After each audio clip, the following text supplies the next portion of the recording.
আপোনাৰ দৰ্শকক চিনাকি কৰি দিব ওলাইছোঁ কামাখ্যা উচ্চ মাধ্যমিক বিদ্যালয়ৰ প্ৰধান শিক্ষক ভূপেন্দ্ৰ কুমাৰ শৰ্মাদেৱৰ সৈতে।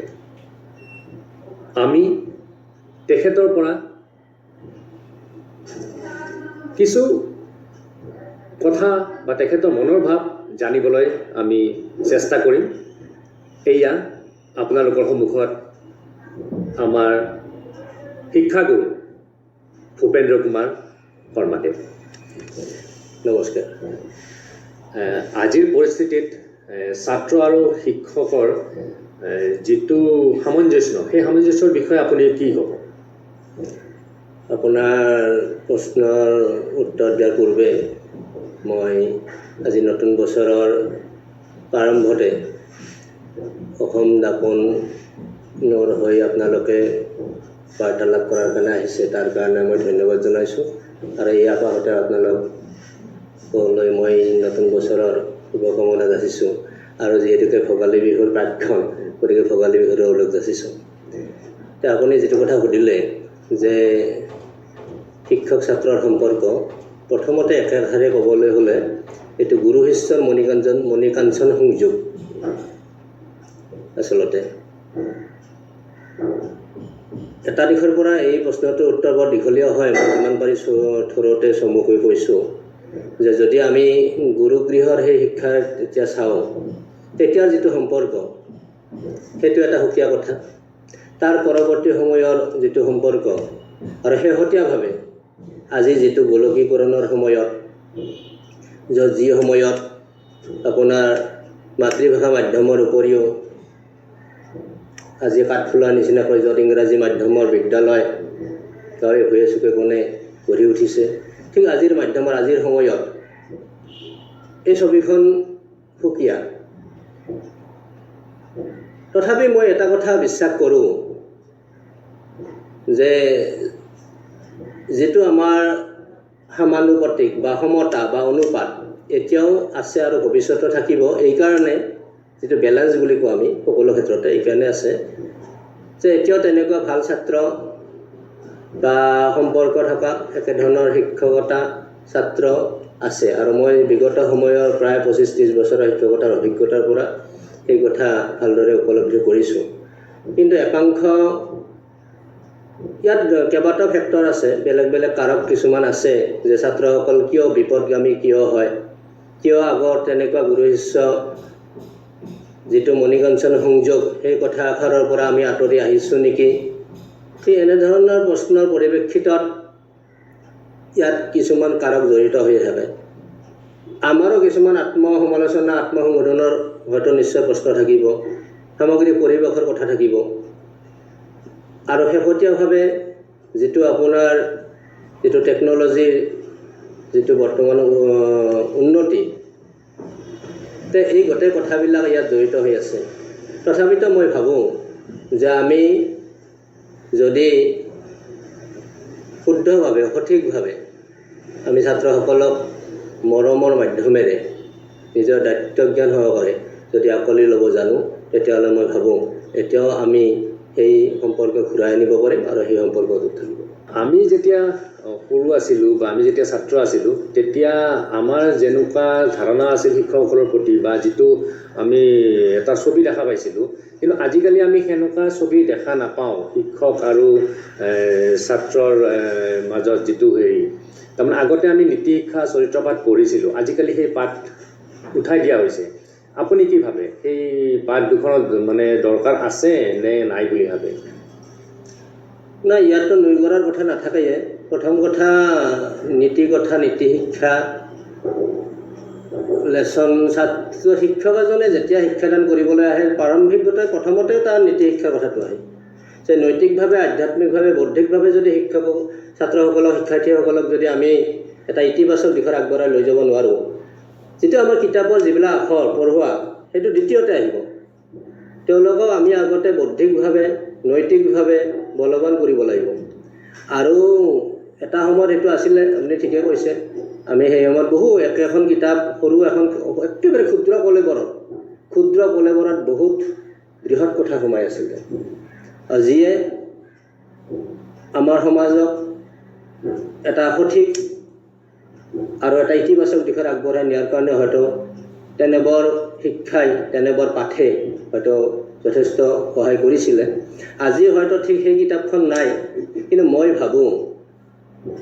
মই এনেধৰণে ভাবোঁ যে আমাৰ শিক্ষকসকলে বা শিক্ষাগুৰুসকলে ছাত্ৰসকলক সেই কিতাপখন নাথাকিলেও তেওঁলোকক যিটো নৈতিক শিক্ষা, এই নৈতিক শিক্ষাত প্ৰদান যে কৰিবলৈ নৈতিক শিক্ষা দিব লাগে, এই কথাটো সন্মুখত ৰাখি আমি আমাৰ অভিজ্ঞতাৰ ফালৰ পৰা, সেই পূৰ্বৰ অভিজ্ঞতাৰ ফালৰ পৰা তেওঁলোকক নীতি শিক্ষা আমি দিব লাগে। আৰু এতিয়া আপুনি জানে শেহতীয়াভাৱে এতিয়া ইনফৰমেশ্যনবিলাক, আগতে কিতাপৰ নাচালে ইনফৰমেশ্যন পোৱা নগৈছিলে, এতিয়া মুহূৰ্ততে হাতৰ মুঠিতে গোটেই পৃথিৱীখন সৰু হৈ গৈছে গোলকীকৰণৰ কাৰণে, এতিয়া যিটো গ্ল'বেলাইজেশ্যন। এই গোটেই আজি মোবাইল যিটো মোবাইল ফোনটোতে তাতে গোটেই ইনফৰমেশ্যনবিলাক গুগলৰ জৰিয়তে, কিন্তু এইটো কথা ঠিক যে তাত ইনফৰমেশ্যন পালেও আমি যিটো আগৰ সেই সময়ৰ কিতাপৰ যিটো প্ৰয়োজনীয়তা, কিতাপৰ শিক্ষাৰ্থীৰ মাজত পঢ়ুৱৈৰ মাজত যিটো চাহিদা থাকিব লাগে তাক অস্বীকাৰ কৰিব নোৱাৰোঁ। পঢ়িব লাগিব, থাকিব লাগিব। তাৰ পৰা আমি তাৰ যিটো সমাদৰ, তাৰ যিটো প্ৰয়োজনীয়তা কেতিয়াও অস্বীকাৰ কৰিব আমি নোৱাৰোঁ। এষাৰ কথা আছিল যে চেকনিৰ আগত বিদ্যা, কিন্তু আজিকালি সেই কথাটো সেইটোতো সম্ভৱেই নহয়, ডাঙৰকৈ এটা মানে ধমকিও দিব নোৱাৰা হৈছে ছাত্ৰসকলক। গতিকে আজিকালি ছাত্ৰ সমাজ অলপ উচ্ছৃংখল হৈ যোৱাৰ সেইটো এটা কাৰণ হ'ব পাৰে বুলি আপুনি ভাবে নেকি? আপুনি বৰ সঠিক কথা এটাই উপস্থাপন কৰিছে। মূল বিষয়টো আচলতে যিটো বেদ দিয়া, সেইটো অনুশাসন বিষয়ক কথা। যে অনুশাসন আমি ছাত্ৰসকলক অনুশাসনৰ সেইটো একমাত্ৰ পথ নহয়। পূৰ্বতে আছিলে যিটো এটা, মই আগতে কৈছোঁ যে সময়ৰ লগে লগে গোটেই পৰিৱেশ পৰিস্থিতিগত কথাবিলাক সলনি হয়। এতিয়া আমি যিটো কথা আগতে হাইস্কুলত শিকিছিলোঁ, আজিকালি LP স্কুল বা তাৰ আগতে বহুত কথা ল'ৰা ছোৱালী জনা হৈ আহে। গোটেই পৰিৱেশ পৰিস্থিতিবিলাক অন্য ধৰণৰ হৈছে এতিয়া। কিন্তু মূল বিষয়টো হ'ল যে চেকনিৰ আগত বিদ্যা মানে যেতিয়া ল'ৰা ছোৱালীয়ে কোনো হোমৱৰ্ক গৃহকাৰ্য কৰি নানিব বা অনুশাসন ভংগ কৰিব, তেতিয়া তেওঁলোকক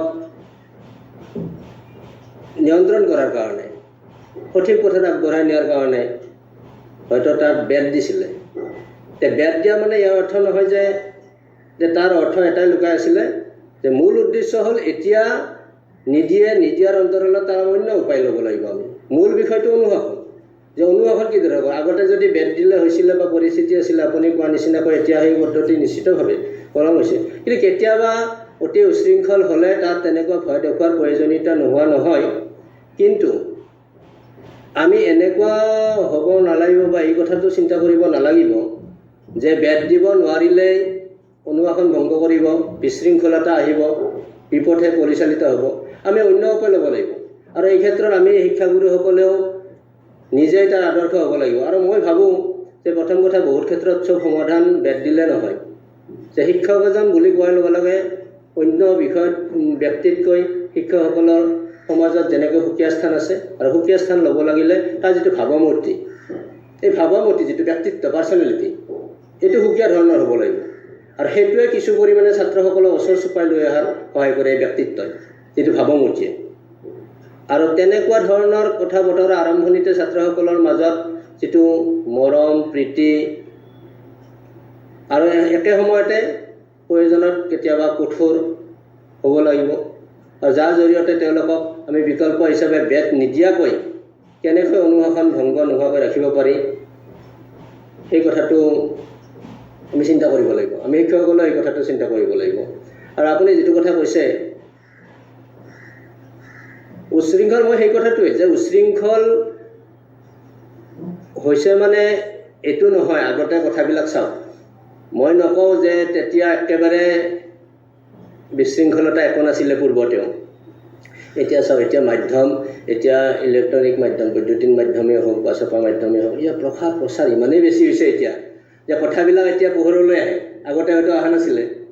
এইটো এটা কথা আছে। মই এইটো নকওঁ যে কিন্তু সচেতনতা বা কিবা আগতে কিবা নলেজ বা ইনফৰমেশ্যনবিলাক পোৱাৰ ৰাস্তা বা কিবা আগতে সীমাবদ্ধতাৰ মাজত ৰাখিছিলোঁ অভিভাৱকে বাপেকক। এতিয়া সেই পৰিৱেশ নাই। নোহোৱাৰ কাৰণে তেওঁলোকে কিছু অভিজ্ঞতা সঞ্চয় হয়। এনেকুৱা ক্ষেত্ৰত শিক্ষাৰ্থীসকলে কিছু কথা পূৰ্বতে জানি আহে আৰু যাৰ কাৰণে তেওঁলোকক অলপ সাৱধানে এতিয়া আমি যিটো আমাৰ মাধ্যম সম্পৰ্ক ৰক্ষাটো অতি সাৱধানে কৰিব লগা হয়। কিন্তু তেতিয়া নাছিলে। মই ক'বলৈ এইটো কথাই কৈছোঁ যে সেই সময়তো আছিল যদিও হয়তো কম আছিল। কাৰণটো হৈছিল যে মই সেইটোৱে কথা কৈছোঁ, যেতিয়া আমি আগতে 5 বছৰ বয়সত গৈছিলে, এতিয়া আজিকালি 2 বছৰ 2.5 বছৰ এজ গ্ৰুপ 2.5 বছৰতে বিদ্যালয়লৈ যায়। তাৰমানে বহুত কথা জানি যায়, আগতে যায়। সীমাবদ্ধতাৰ মাজত আছিলোঁ, সেইকাৰণে সেইবিলাক কাৰণো ইয়াত জড়িত আছে। শৃংখলতা অকল বেদ দিয়া বা এনেকুৱা ধৰণৰ লগতে নহয়, ঘৰুৱা পৰিৱেশৰ কথাও থাকে। চৰকাৰৰ ফালৰ পৰা যিবোৰ অনুদান আহে বা যিবোৰ আঁচনি আছে তাক লৈ আপুনি সুখী নে? যে যথেষ্ট পদক্ষেপ লৈছে, যথেষ্ট আঁচনি লৈছে। এতিয়া অসম চৰকাৰৰ শিক্ষা বিভাগে আৰু SSA হিচাপে আৰু MSA হিচাপেও আমাৰ মাধ্যমিক পৰ্যায়ত বা প্ৰাথমিক পৰ্যায়ত, মই বাৰু উচ্চ শিক্ষাৰ ক্ষেত্ৰত আজিকালি ৰুচা হৈছে, এইটো কথা অন্য, মই মাধ্যমিক পৰ্যায়তে কৈছোঁ। এইটো ইতিবাচক যথেষ্টখিনি লৈছে আৰু এই ক্ষেত্ৰত মই সুখী বুলিয়ে ক'ব লাগিব। কিন্তু এটা কথা ঠিক যে এইটো যিটো ইমপ্লিমেণ্টেশ্যন প্ৰয়োগ, সেই প্ৰয়োগটো কি ধৰণে হ'ব। এতিয়া আপুনি হয়তো মোক এই প্ৰসংগতে মই কৈছোঁ যিটো ৰাষ্ট্ৰীয় নতুন শিক্ষানীতি, এইটো উদাৰ শিক্ষানীতি অতি প্ৰয়োজন আছিলে। কিন্তু গোটেই কথাটো নিৰ্ভৰ কৰিব এই ক্ষেত্ৰত আমি মেন পাৱাৰ কিমান বঢ়াব পাৰিম, আন্তঃগাঁথনি সেইমতে কৰিব পাৰিম নে, ইয়াৰ যিটো ফলপ্ৰসূতি আঁচনিবিলাকৰ গোটেই কথাবিলাক তাৰ ওপৰত নিৰ্ভৰ কৰিব। আমাৰো কথা থাকিব, চৰকাৰে বিচাৰিলে কৰিলে নহ'ব, আমি তাক আত্মনিয়োগ কৰি আগবঢ়াই নিব পাৰিব লাগিব, তাত ডেডিকেশ্যন লাগিব। ছাত্ৰ ছাত্ৰীসকলৰ ভৱিষ্যতৰ পিনে লক্ষ্য ৰাখি আপুনি তেওঁলোকক এনকাৰেজমেণ্টৰ কাৰণে দুআষাৰ চাওক, আমাৰ এষাৰ কথায়ে যে সদায় এষাৰ কথা কোৱা হয়, ছাত্ৰই দেশৰ ধৰণী স্বৰূপ। আৰু এই উঠি অহা প্ৰজন্ম বা শিক্ষাৰ্থীসকলৰ ওপৰতেই দেশৰ ভৱিষ্যত নিৰ্ভৰ কৰে। আৰু এই যে মানৱ সম্পদ, তেওঁলোকৰ মানৱ সম্পদ গঢ় দিয়াৰ ক্ষেত্ৰত আমি সকলোৱে সমানে আত্মনিয়োগ কৰিব লাগিব। আৰু ছাত্ৰ আৰু শিক্ষকৰ মাজত যিটো বিশ্বাস আস্থা, সেইটো সম্পূৰ্ণভাৱে বজাই থাকিব লাগিব। আৰু তেওঁলোকে জানিব যে তেওঁলোকৰ এটা দায়িত্ব আছে, সমাজৰ প্ৰতি দেশৰ প্ৰতি দায়িত্ব আছে। আৰু সেই দায়িত্ব জ্ঞান আমিও সেই সম্পৰ্কে তেওঁলোকক সচেতন কৰিব লাগিব আৰু সেই কথা তেওঁলোকে উপলব্ধি কৰিব পাৰিব লাগিব।